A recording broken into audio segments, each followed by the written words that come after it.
Hər kəsin axtardığı ağızda əriyən əsl İrəvan kətəsinin resepti. Mən bu gün ölçüləri 2 qat edib bol hazırlayıram.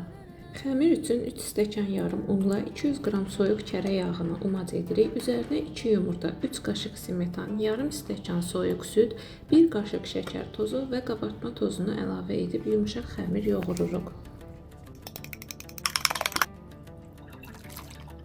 Ələ yapışmayan xəmir hazırlayıb 20 dəqiqə soyuducuda dinləndiririk.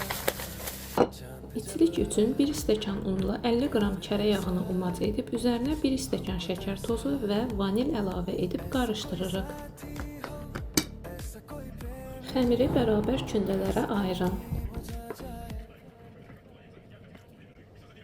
Xəmiri yayıb içilikdən səpib göstərdiyim qaydada bükürük.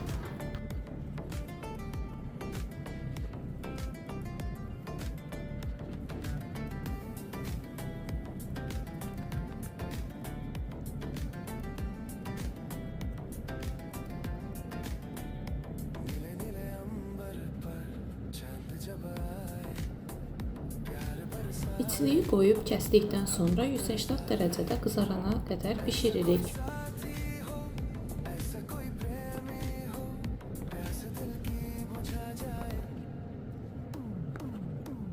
Çay süfrənizin bəzəyi olacaq, mütləq yoxlayın.